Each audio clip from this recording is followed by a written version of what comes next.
Coming up on Sporting Dog Adventures, the dogs and I travel to Big Sky Country for a unique upland experience at Twin Creeks Ranch. The terrain was diverse, the birds plentiful, and the dogs more than up for the challenge. Stay tuned for our high-flying adventures.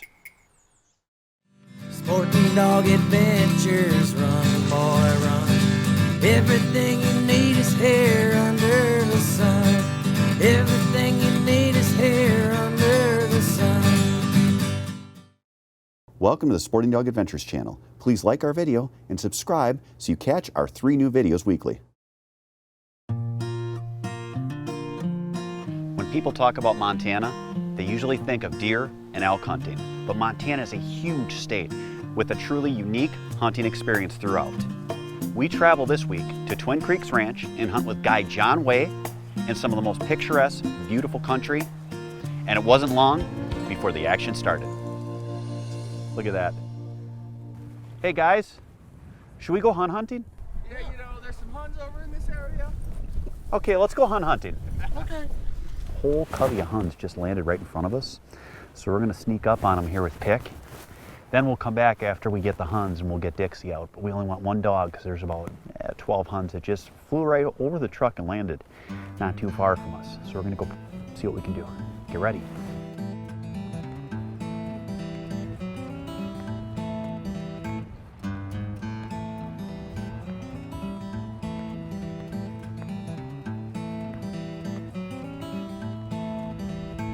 Darn it, there they go. They flushed out too far. Here, heel. Heel, sit.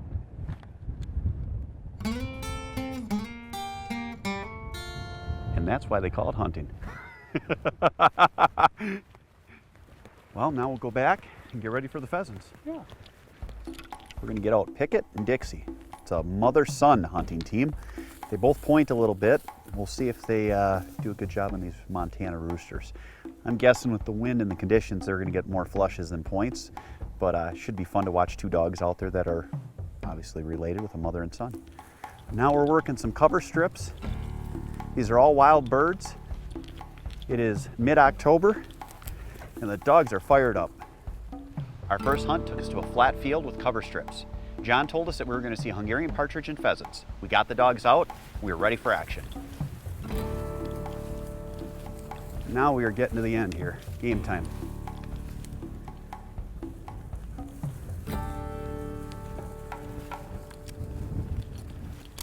Rooster! Nice shot, Jeff. Very nice. Great dog work. Good, hold it, fetch it up. Very fortunate shot. Making some great dog work right here. He is the first Montana pheasant, and you shot him. That means you get to carry him. We don't have any blockers at the end of the field, so we're gonna lose some birds out the end. Here, a lot of that's gonna come down to me handling the dogs, making sure that they're staying in tight, because the birds are gonna wanna flush wild or out, a ways from us. And they're wild birds, so they're gonna come up probably at 50, 60 yards if we let them. So we gotta control that, and I gotta keep the dogs in real tight. Here. And we will lose some out the back, but there are so many birds, it just adds more time to our hunt. Push ahead, try to get up here. Hen, here, there goes hen, here. Pick. You're ready, right in front of you. He's on point right there. Fetch. Fetch. Oh, here. It's a raccoon. So we had to call the dogs off there and get him away. That was a raccoon. Pickett pointed it. He went to flush it. When he grabbed onto it, that raccoon tried to bite him, so we had to get him back. It's the stuff you got to watch for. Dogs had fun. They did. They did. They sure put up a lot of hens. Yeah, they did. Some good breeding stock. We'll go hunt some tighter cover now, and then the open stuff that we hunt later on, we'll block. If these roosters want to run and put their sneakers on, we have an answer for it. Yeah. After the first field, we learned how hard it was going to be to track down these wild birds and just how tough the terrain was going to be on our dogs. We sustained a little bit of an injury with Pickett. He's got a sore and his leg there. Now, it's not a big deal, but I'm going to put some gel on it here, EMT gel to be exact. A little topical so that it helps it out. You got to watch him when they're in this cover. He also had a slight limp to him, so he's got a little bit of a sore. So we're going to take care of that and get him all ready for the next part of the hunt. We'll probably get him off for a few hours here and see where he's at once he gets a chance to lay down. Right, buddy? Yeah.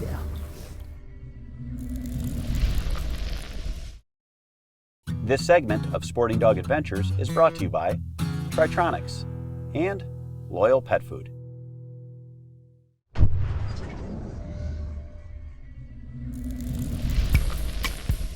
Welcome back to this week's Nutritional Tip on Sporting Dog Adventures. Mary Reynolds, Loyal Pet Food, welcome to my kitchen to talk about OptiCook. Thank you. What do we have going on here? We've got some corn in front of us, and I know we're going to talk about grain in your food and the OptiCook process and how it works. Could you explain this? Yeah, so OptiCook is actually a patented exclusive process to Loyal Pet Food, and we're able to test the cook of the dog food on the spot. So that's going to help eliminate any digestive upsets like gas, loose stool, or too much stool. Grains such as corn are very vital to our dog's nutrition. We just got to make sure it's cooked right. If you undercook it or overcook it, it is considered a filler. It goes in one end and out the other, so to speak. So if it's cooked optimally, the dog's able to utilize it and use it for energy. And when you talk about different foods, they talk about grains not being in a food, and you're actually, put it to people, you look at a food pyramid, you're taking out carbohydrates, which are an essential part of a dog's diet. So when you put your grains in, it actually is good for the dogs, correct? Correct, if it's cooked right. We don't want to undercook or overcook foods for our family, and we don't want to do that for your dog. So with OptiCook, we're able to give a consistent cook each time so you get the same product in every bag. Now when you talk about palatability, just by this example, you look at like raw corn, it wouldn't taste very good. You look at this stuff, that looks awful. And then you look at the stuff that's cooked properly with your OptiCook process, I guess it just makes sense. Yeah, along with digestibility and digestive upsets like we talked about, OptiCook also improves the palatability. Just like you said, this would not taste very good, this one tastes very good, and OptiCook makes it very palatable. Makes it so it's not a filler, it's good for your dog, helps them in the field. My dogs do great on it as well. Hope you guys enjoyed this week's nutritional tip. Let's get back to some high-flying adventures. We now have Saint and Tori out. Saint is John's dog. My dog Tori is about 4 years old. I believe Saint's about the same. I got Tori out because I have a bet running with someone. They said that she's not a phenomenal hunting dog. And I'm going to prove a point today. I own her, and I'm going to prove that she is a great dog and that they just don't take her to the right places. Yeah, girl, you found me. Come on. The ranch where we were hunting was a combination of old farms from the 18 and 1900s. We would see old houses, farms, equipment, and an occasional dead deer from a blue tongue epidemic that had hit that summer. Is that a beauty, hey? Beautiful, beautiful buck. That's a shame.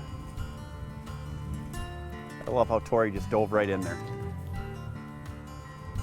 Rooster, nice shot.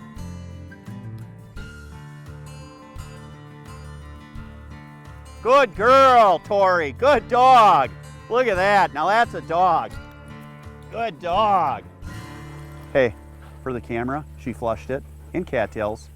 She retrieved it. She can hunt. While we were headed back to the truck, I saw a covey of Hungarian Partridge flush up and land not too far away. So we grabbed the dogs and we headed down to see if we could put them up.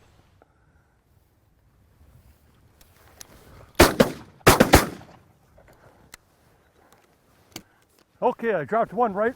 Feathers in the air. You got one, John? Here, Tori, here. Right there. Good dog. Atta girl. Hungarian Partridge. Let's Good look at girl. that, Jeff. Wild Hungarian Partridge. Look at that. Immigrated here from Hungary. Late 1800s they came here. Is that what time they got out of here? From the Czechoslovakia area they were introduced. Then why aren't they Czechoslovakian? That's a good point. Partridge. These are the feathers that we tie soft tackle flies with. Really? Yeah, so I'm going to go ahead and keep all these feathers and tie flies for next spring.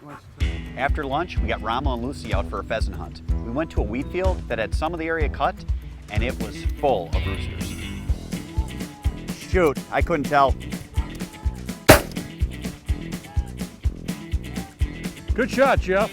Good boy. Boy, look at the tail feathers on that one. Drop. Look at that tail. Wow. Beautiful.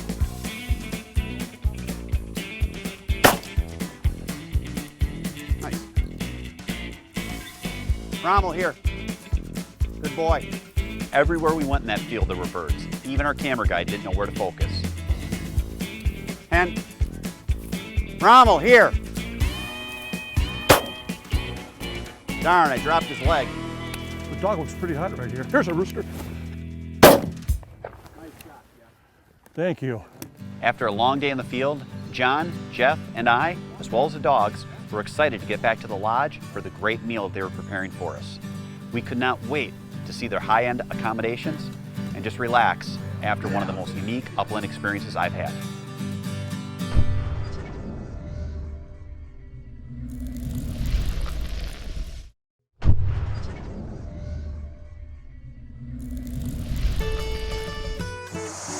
Hi, welcome to Kids Corner. This week we're gonna pick out a male puppy for our kennel. What I like to do with puppies is like to see if they like bird wings, and I also like to see how cute they are. I like dogs that are bold and dogs that don't get scared when they're outside. Wait, puppy I want to pick is this one. He's a sweetie pie, and he likes chasing around people, and he likes feathers. When you're looking for a hunting dog, it's important to have them like bird wings. It shows that they're going to be good dogs in the field and good house dogs. This is Soggy Acres Shocking Off, also known as Rumble. This is the puppy that we're picking for Soggy Acres Retrievers because he's bigger and he has a nice head and he likes bird wings. That's it for this week's Kids Corner.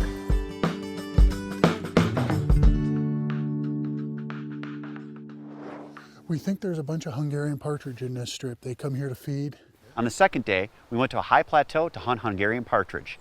I got Dixie and Millie out for a truly unique experience to hunt in an area and a type of cover that we had never hunted before. Boy, this is just beautiful up here. What we have here is an old wheat field that has been left fallow. It was wheat last year and it's just left fallow this year. As you can see, some of this wheat re-germinated this year wild. It's just classic Hungarian partridge cover. We're inside of an old corral, John. How long has it been since this has been used? It's been at least 20 years since this has been used. It's from the days when this was a big cattle and sheep ranch. And they have these old corrals out on the prairie so when they needed to doctor a cow or something, it was handy to bring them in and corral them. Also when they were doing roundups and brandings.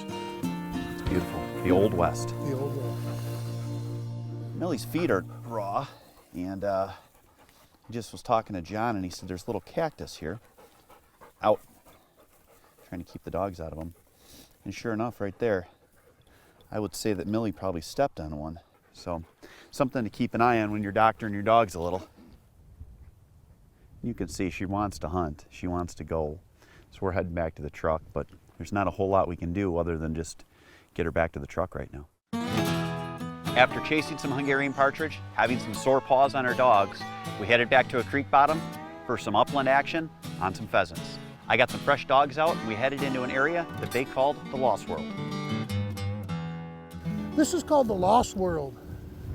Farthest part of the ranch, good wheat field over here, great cover along the creek. We expect the birds to push out in front of us a little bit until they get to that pinch point over there, over by the greasewood.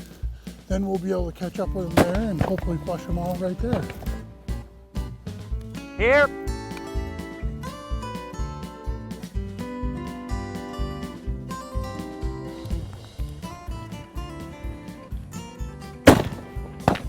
Nice shot, Jeff. Nice shot, Jeff! That's why a water dog is nice, right there. That was a good shot. You bailed me out. It went up so high. It was right. And then Tough shot. that was tough. That was a beautiful shot you made. Look at this retrieve, thank you. Look at that. Look at that. Come on. Good dog.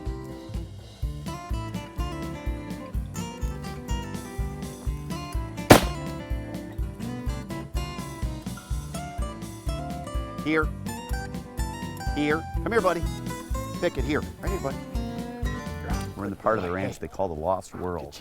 And it is like a lost world down here. We put a few birds down. We found two. We had one get away on us, but had some great dog work. Boy, did the birds come out of those. And hunting along the river like we were, it was really neat. Lucy did a great job. Pickett did a phenomenal job. and they did not disappoint. We're gonna head in for lunch, try to pick up some more pheasants and more hunts. Stay tuned for more high-flying adventures after this. Come on, Pick, let's go.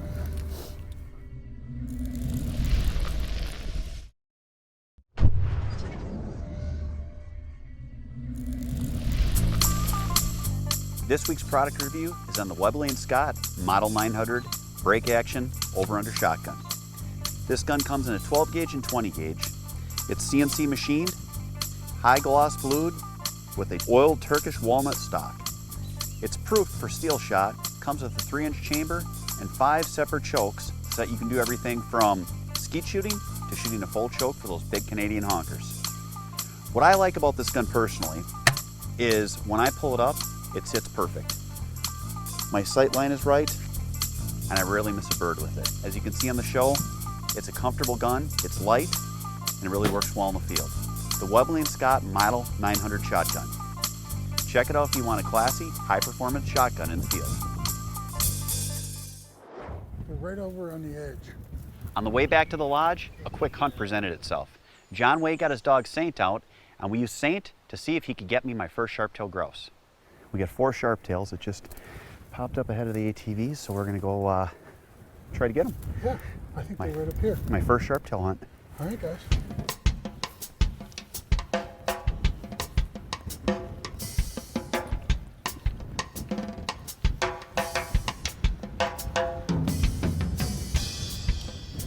Oh, here they are. Find a bird. There's another one right here. Yep, right there. I see it.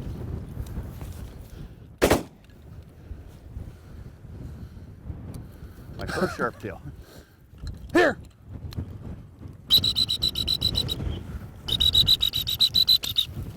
Congratulations, Nice Jeff, your job. first sharp-tailed My first grouse. sharp-tailed grouse. That is a beautiful little bird. I shot a lot of rough grouse because they're in Wisconsin, but this is a beautiful, beautiful That's little a nice bird. one. It's a nice bird. Well, 2 birds came up. I heard 2 shots. You Yeah. both had great shots. Yeah.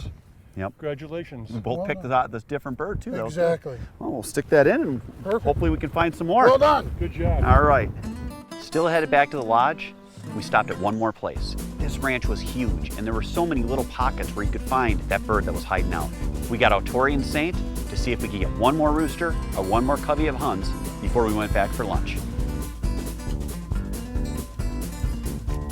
All right, good boy. Find a bird.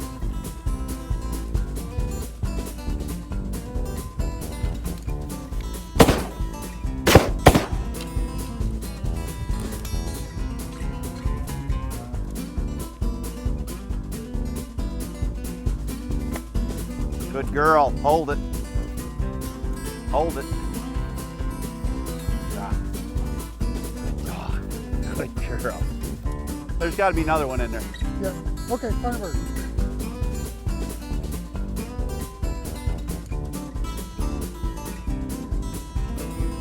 Call Tori otherwise.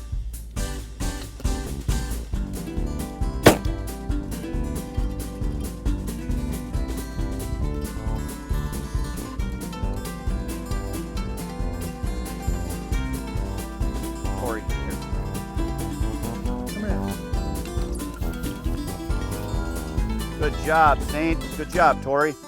That was a great hunt. We picked up 2 roosters. I also picked up the shed. This ranch has more deer, and you see all these sheds laying around. It is phenomenal. Montana was some of the most beautiful area I've ever hunted for upland. I was glad that I had a trailer load of dogs to hunt this rugged terrain. I'd like to thank John Way for guiding and Zach Taylor for hosting us at Twin Creeks Ranch on a phenomenal upland experience. Be sure to watch later this season as we go back to central Montana for more exciting, wild upland action. Next week at Sporting Dog Adventures, I take my 3 boys to Louisiana on an early season teal hunt where we also learn about the Mississippi River Delta. You'll get to see some high-flying adventures, Cajun style. Oh, that was awesome.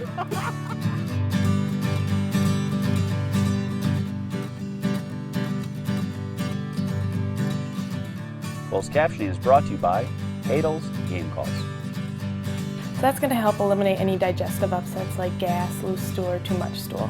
I know I've had gas and a loose stool at the same time. Let me tell you, we can't go into it, but just take my word. Everything you need is here under the sun. Want to talk about my loose stools? Yeah.